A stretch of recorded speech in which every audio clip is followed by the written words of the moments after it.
So much for the GoPro stand.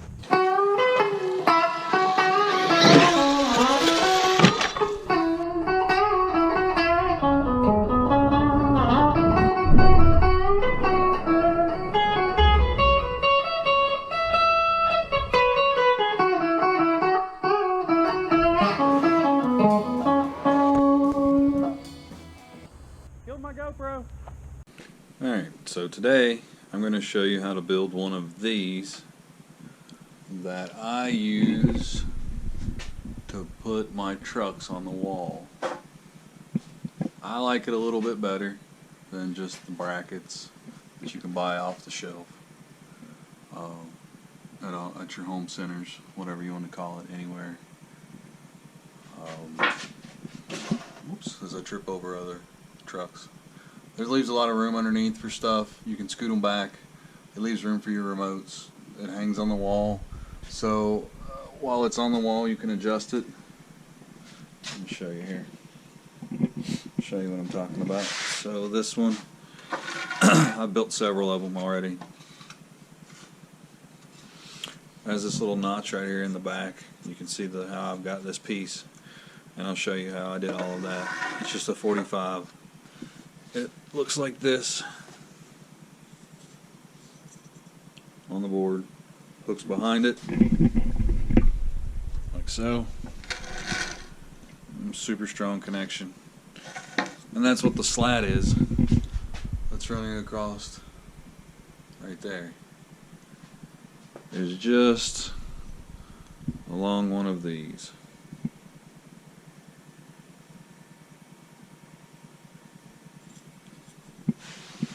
So what I'm going to do is show you how I build them. They're not too expensive, I don't think, because you can build these out of plywood. This was supposed to be almost 3/4 plywood, but I think it's just a little bit less than 3/4. It's a little over a half, so it's less than 5/8. That's okay though. Doesn't have to be 3/4, depending on what vehicle you're going to put it on. So we'll build one of those. So the pieces that you need are one piece for the back, which is 13.5 inches. You'll need one bottom, which is 23.5 inches, with, I don't know if you can, oops, see that? I don't know if you can see that right there. It's a 5-degree bevel. So 5-degree bevel, that's how you get your angles. And then you'll need another one that is 24.5 with a 15-degree bevel. I'm sorry, 15 degrees. It's got to be a 15-degree bevel. I may have said 5 a while ago. And then you have the bottom piece that goes on right here. That's what this is. This keeps it out from the wall, because if you didn't have this, it's going to hit against the wall when you hang it like that. So it just gives it extra support, because if you didn't have that, you can tell there'd be a little bit of a gap there. Hopefully you saw all that. So, and then the next two pieces that you have, this is the end piece that goes on down here. It's about 3 by 3.5. I didn't get too crazy. All of this is 3.5 wide, by the way. So that's what the measurements are. It's 3.5 inches wide. This is just a little bit smaller, maybe 3.25. But these are 3.5, 3.5, 3.5, 23.5, 24.5, 13.5, and then this is 3.5. What I'll do is I'll rip a piece of plywood down to the correct width that I want. So I'll rip my plywood down to the correct width that I want. It's 3.5 inches. And then I'll just cut a bunch of these at once. So I've already built several. I built 3, 6. I'm gonna build 7 or 8 more. 6 or 5 or 7 or 8 total. I'll build 3 or 4 more maybe. We'll see. This piece is not used. That's an example of where I rip it down on my table saw. That's what this is, obviously. I have a couple of screws here that I've ground down, made them a little shorter, because the screws that I have are 1.25 inches. They're a little bit too long. for some spots. So you can either grind them down, or you can use these handy little cutters on the back of vice grips. One side's a cutter. I don't know if you can see that there. One side's a cutter, the other side's flat. Put the screw in here like so, or anything basically that's metal you want to cut, and then you can just wrench down on it real hard with your wrists. Sometimes it cuts it, sometimes it doesn't. You can rotate it. Do it again.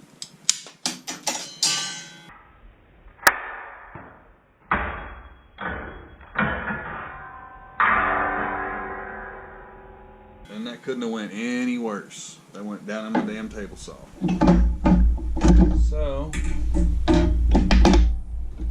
I now have to get a magnet. Oh my God, I'm dying. That was right to the shin. Right to the shin. Forgot I had that shit there. Alright, let's get this bugger out. There we go.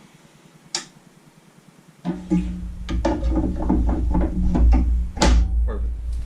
Alright, now that that's all good and done, I've showed you how you cut that. I'll just show you real quick how I'll put these together.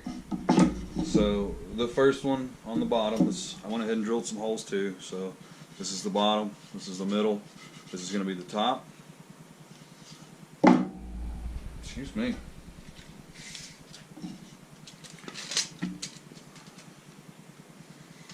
There you go. You can see the measurements real quick. I don't really do any much measurements when it comes to this. I just kind of eyeball it. Keep it all in the vicinity. I use my line there as a guide, like that. Take that off. So that's my guide. So I went ahead and pre-drilled them, countersunk them with this. So now I'm going to take my short one, 23.5. I've got the bevel on it right here, but I'm going to take the flat edge. We'll go against this. The bevel is going to go on top, so it's going to be like that. It's important for the angle. So I like to do it like this. Put it together like so. Sawdust down there.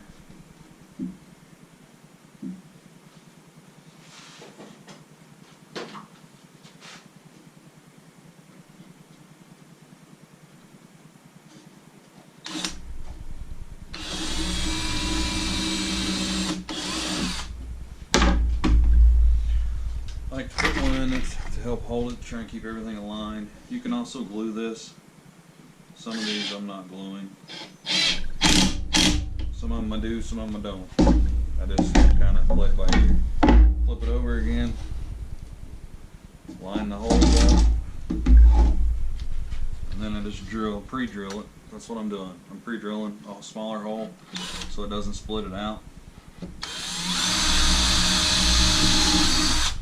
Doesn't need to be that deep, but you know. Oh, that's a good save. You missed that. Almost knocked all the screws over. Let's see. Alright, then that's what you're going for. It's pretty much straight. Again, you see the little bevel? It's on this end. So now we're going to take our long one. This is the important part. This is how it all goes together good. So you got your bevel this time. On your long one, your 24.5. Your bevel is going to go like that onto this back piece. That's what the line for and the countersunk screw holes already are for. So we'll put this one on.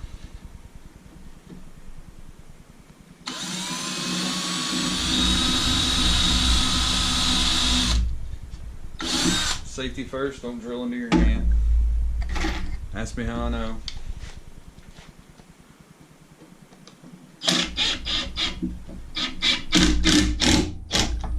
Reminds me of a funny story. So this one time at band camp, so was showing this guy at work one time how to weld. And I told him, I said, whatever you do, don't touch this part right here. And sure enough, what did I do? I touched the part that I just welded and burned the living piss out of myself. He thought that was the funniest stuff ever. I think he was shocked and awed that my dumb ass even did that after I told him not to do it. But, you know, that's how you teach sometimes. So now we'll flip it over and you can see our end here. Let's give this a little better. See how we have that bevel on there? It kind of lines up a little better. You can manipulate it. It's almost straight. That's where this piece comes in. Goes right there like so. And then we put 4 screws in the end of this, and that'll hold this sucker together. So kind of the same thing, I just use a straight edge place. So that's why I'm using my table saw. It's in my way, so I might as well use it, right? I have not pre-drilled these. So it's kind of, you can do it kind of a couple different ways. I like to take the thickness of the board, put it down, and then you look for your writing utensil right there, because you don't remember where you put it. I'll line it up with the edge, so I'm going to line it up with the edge right here. Don't have to be perfect, but pretty close. Draw me a line. Now I got the thickness of it. So I can come down here and I can see that my holes have got to go in between here somewhere, not up here, not up there. And then I'll squeeze that together in a minute when I'm ready. But first, let's kind of drill us some holes. Trusty drill box over here, my drill bore. Drill by 4. Not very deep, you just need to give it a little bit. And you don't have to countersink it. That's just what I like to do. So we need to switch to the other one because we'll have to pre-drill. You always have to pre-drill plywood. If you don't pre-drill plywood, it'll split it. You see how it's all glued together right there? All those are separate pieces glued together, separate sheets. That's why they call it plywood. Several plies of wood put together of varying thicknesses.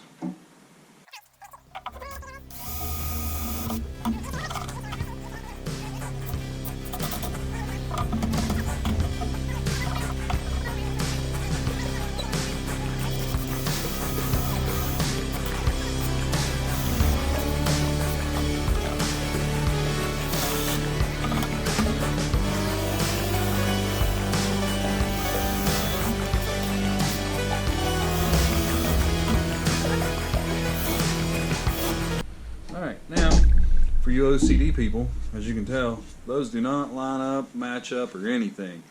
And there is no uniformity to any of this. I just put it on there the way that I feel like it needs to go on there, because at the end of the day, that truck that it's hanging off of, or whatever you decide to put on it, it ain't going to go, oh my gosh, did you see how he hung me up? What, my screws don't even match up? It's not like Disney, folks. They don't talk. Alright.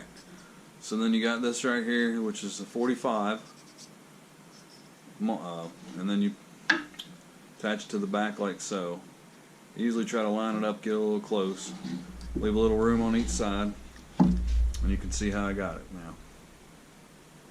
So now, my clamp on it.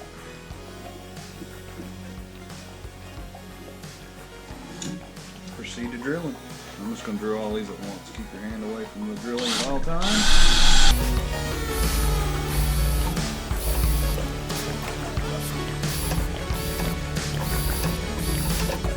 And last but not least, we're going to put these special ones in here that I've cut. I had to cut these down. I don't know if I said this already or not. I cut a little bit over the end of them off, because if you don't cut them down, once you're countersunk, they stick out quite a bit. So I just went ahead and cut the ends of them off.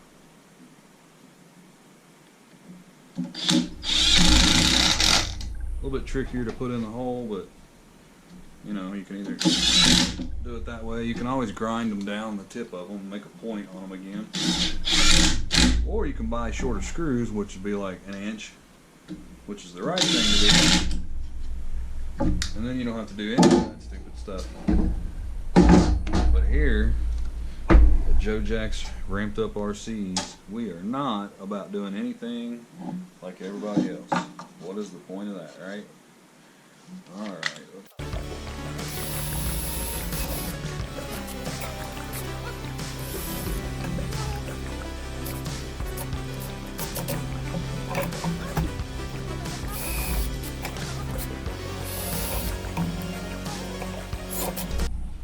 And we're done.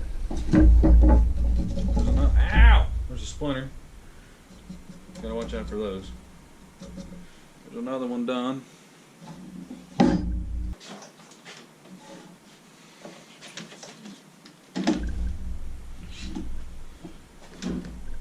Looks pretty good. Doesn't sit up there the best, but I mean it takes a little bit of force to get it to fall over, I think. So what you can do is you can push it back against this, and you can cut you a little piece and put a stop in here to stop it, or you can just let it come down and hit the rest. Some of them will hit the rest or come over because of the way you have them sitting. They'll be on the ceiling. So I'll show you my dirty garage. We'll go ahead and put this one up here. You can see what I'm talking about.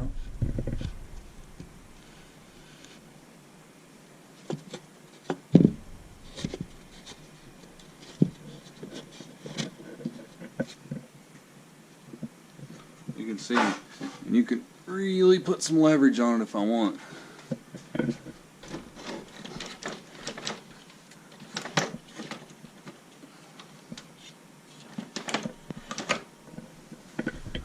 There you go. So, sneak peek at some of my stuff I got there, I guess.